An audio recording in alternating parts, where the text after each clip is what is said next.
Bismillahirrahmanirrahim. Qala al-musannifu rahimahullahu ta'ala wa nafa'ana bihi wa bi'ulumihi fid dharaini amin. Bismillahirrahmanirrahim. Wal maqalatus sadisatu wal 20, adapun maqalah yang ke-26 anin Nabi sallallahu alaihi wasallam, dari Kanjeng Nabi Muhammad sallallahu alaihi wasallam, annahu qala innallaha ta'ala yahtajju yaumal qiyamati bi arba'ati anfusin.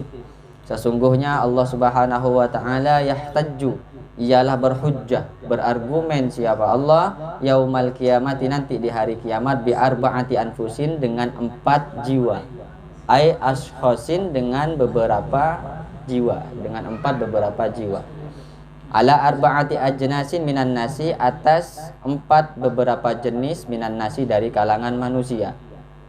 Fayahtajjullahul azimu alal aghniya, maka berhujjah siapa Allah Subhanahu wa ta'ala, berargumen siapa Allah Subhanahu wa ta'ala, alal aghniya, atas orang-orang yang kaya. Berargumen dengan siapa? Bi Sulaiman bin Daud, dengan Nabi Sulaiman bin Daud alaihi wassalam. Ka'an yakula, seolah-olah berkata atau seperti berkata siapa Allah Subhanahu wa ta'ala lahum, kepada manusia. Allah bertanya gimana? Lima tatruktumul ibadah, kenapa engkau meninggalkan ibadah?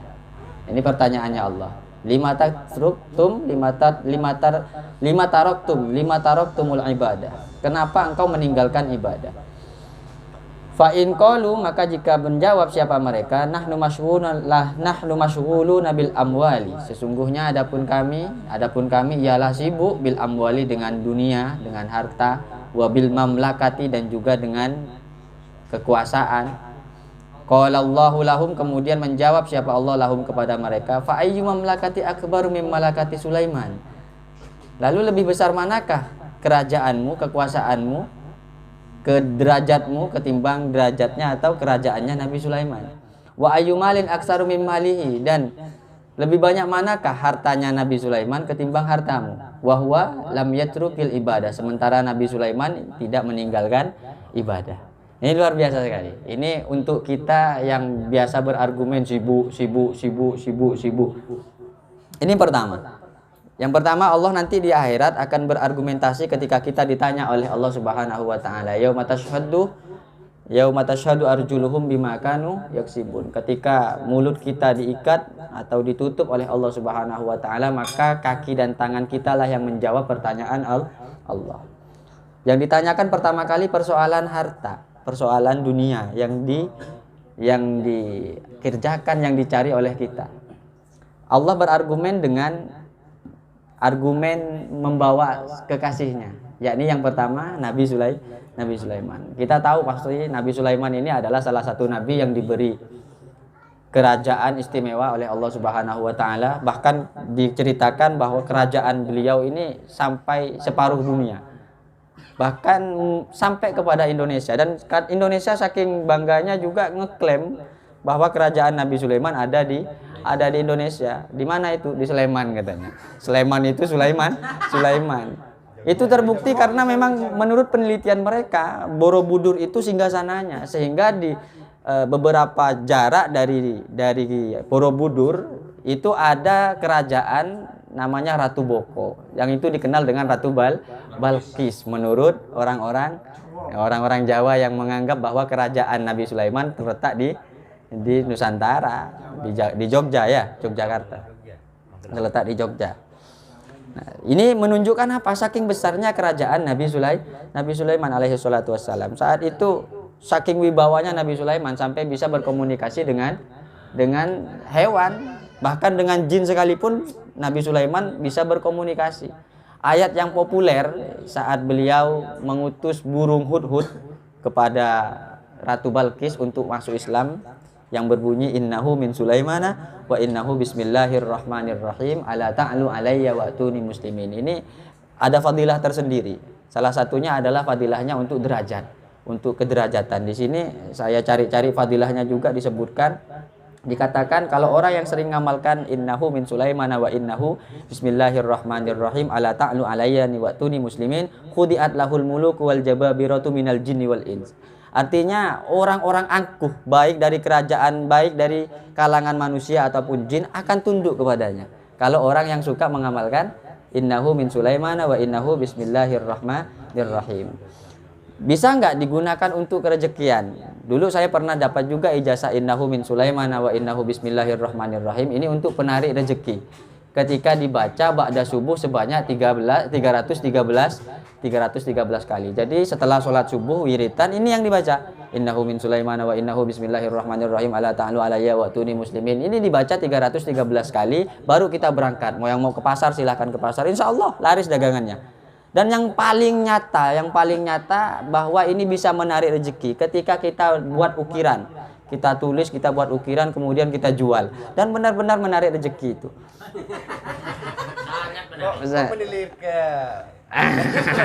Kayaknya mau ditulis itu. Fudul juga. Ada yang bilang beliau sanadnya fudul katanya. Jadi untuk jampi itu kan ya. Bisa juga ya. Nah, di sini juga ada terusannya. Kalau misalnya untuk keilmuan, apa yang dibaca? Yang dibaca adalah waman qara'a qaulahu tabaraka wa ta'ala. Barang siapa yang senantiasa membaca ayat yang juga seterusnya dari ayat innahu min Sulaiman wa innahu bismillahirrahmanirrahim, bacaannya seperti apa? Qala alladzi indahu ilmun minal kitabi ana atika bihi qabla ayat rudak ayyartadda ilaika tarfuk. Yang muslim membaca ini kan ceritanya ketika misalnya ada dari kalangan jin ini nawarkan diri kepada Nabi Sulaiman. Nabi Sulaiman kan menginginkan singgasananya Ratu Balqis itu untuk dipindah ke kerajaan Nabi Sulaiman. Dari kalangan jin ini berdiri. Dia mengatakan, "Wahai Nabi Sulaiman, saya akan pindahkan sebelum engkau berdiri dari tempat dudukmu." Nah, kemudian ada dari kalangan manusia ini menjawab lebih hebat lagi dari seorang jin yang menawarkan diri itu. Dia mengatakan, "Ana atika, saya akan mendatangkan singgasananya Ratu Bilqis itu qabla ayyartadda ilaika tarfuk, sebelum kamu mengedipkan mata wahai Sulaiman." Ini lebih hebat lagi. Artinya hebatan jin apa manusia? Hebatan manusia. Manusia itu namanya Asif. Itu hebat sekali. Orang kenalnya Asep Jawa Barat itu. Asep. Kan jadi Asep. Oh, Aziz lain lagi. Aziz ini agak ini kan, punya masalah pribadi soalnya. Iya. Ini katanya orang yang suka baca ini, warazaqahullahu azza wa jalla ilman jalilan. Allah akan anugerahkan ilmu yang luar biasa. Kemudian wa idza sa'ala ta'ala a'tahu. Kalau dia memohon apa saja sama Allah, orang yang suka ngamalkan ini, ya Allah engkau minta mobil, datang mobil. Ya Allah engkau minta AC, beri AC. Bilahi beri, sopar.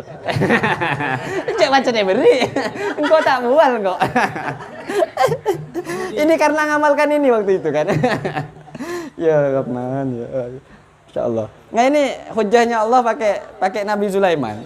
Jadi Nabi Sulaiman ini kayanya luar biasa. Nah, ketika ada orang kaya, kemudian dia meninggalkan ibadah kepada Allah Subhanahu wa taala, diajak untuk misalnya rutinan rotibul haddad, diajak untuk rutinan sholawatan yang lain di majelis-majelis yang lain. Ketika dia menjawab, saya sibuk untuk ibadah kepada Allah Subhanahu wa taala, Allah akan berhujjah, kamu lebih sibuk mana dengan Sulaiman? Kerajaanmu seperti apa? Saya sibuk wahai Allah sebagai dewan, ngurusin proyek ke sana ke sini. Saya sibuk sebagai presiden, saya sibuk sebagai DPR, sebagai menteri keuangan untuk input keuangan dan sebagainya. Saya sibuk sebagai haddam. Ini macam-macam jawabannya orang nanti. Tapi Allah bilang gimana?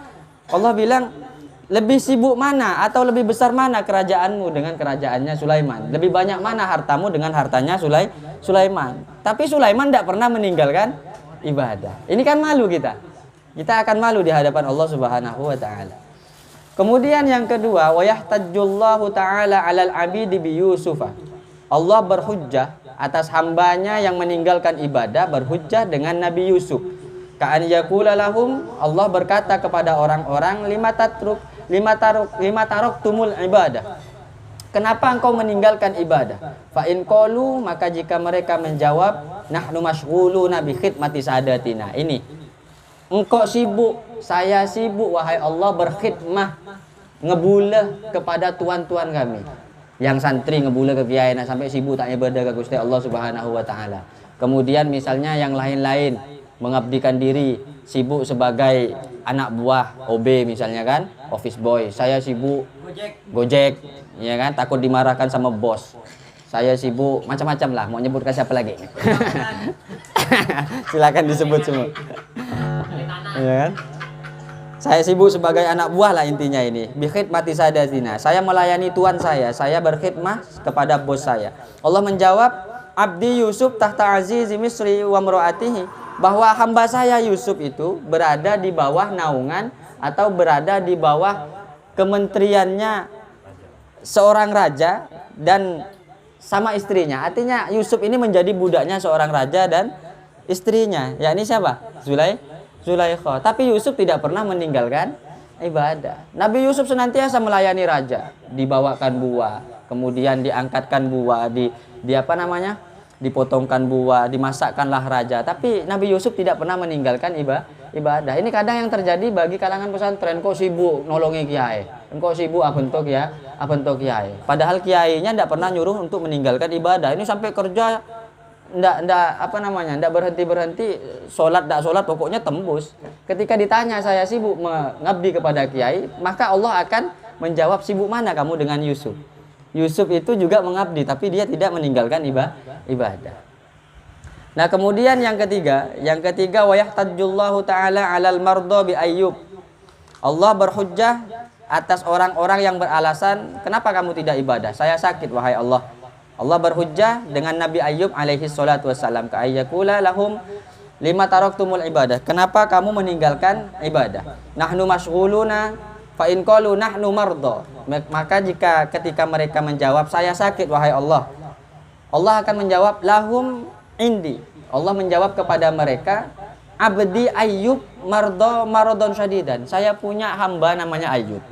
Sakitnya luar biasa. Ini kan sampai bertahun-tahun sakitnya Ayyub, sampai ceritanya sampai sampai keluar ulat. Bahkan ditinggalkan oleh istrinya tidak mau. Tapi dengan kondisi yang sakit seperti ini, Nabi Ayyub tetap ibadah kepada Allah. Nah, bagaimana dengan kita? Baru dikasih demam, baru dikasih sakit kepala, baru dikasih penyakit koreng, letak ibadah ke Allah. Alasannya apa? Alasannya sakit kepala. Sementara Nabi Ayyub ini sakitnya lama luar biasa. Wa yahtajullahu ta'ala 'alal fuqara'i bi Isa, dan Allah Subhanahu wa taala berhujjah, berargumen atas orang-orang fakir. Ini orang-orang fakir juga kena ini. Orang-orang fakir bi Isa, dengan Nabi Isa. Ka'an yaqula lahum, seperti dia berkata siapa Allah lahum kepada mereka, lima taraktumul ibadah. Kenapa kamu meninggalkan ibadah? Fa in qalu, maka jika mereka menjawab, nahnu masyghuluna bi masyaqqatil fakri. Wahai Allah, saya sibuk karena kefakiran saya. Qala Allahu lahum, kemudian Allah menjawab kepada mereka, abdi Isa, hambaku Isa afqaru minal ardi. Paling miskinnya manusia, paling fakirnya manusia di muka bumi ini. Wa huwa lam yamlik syai'an. Sementara Nabi Isa, adapun Nabi Isa adalah tidak memiliki sesuatu apapun minat dunia, di dunia ini. Falaisa lahu baitun. Nabi Isa tidak punya rumah, wala malun, dan juga tidak punya harta, wala zaujatun, dan juga tidak punya pasangan. Nabi Isa jomblo, tidak punya pasangan. Wa huwa lam yatrukil ibadah. Adapun Nabi Isa, sementara Nabi Isa tidak pernah meninggalkan ibadah kepada Allah Subhanahu wa taala. Nah, ini hujjah-hujjah Allah kepada orang-orang yang mengatakan sibuk dengan berbagai urusan. Kita akan malu di hadapan Allah ketika kita ditanya oleh Allah, kenapa kamu tidak ibadah? Kok sibuk Gusti nyari PC melolo? Engkau fakir. Saya sibuk untuk persiapan ini, saya sibuk untuk persiapan itu. Maka Allah akan punya alasan menjawabnya. Lalu kita tidak punya alasan apa-apa untuk menjawab dari hujjahnya Allah Subhanahu wa taala selain rasa malu di hadapan Allah. Nah, mungkin ini yang bisa disampaikan, mudah-mudahan berkah dan manfaat. Al-Fatihah.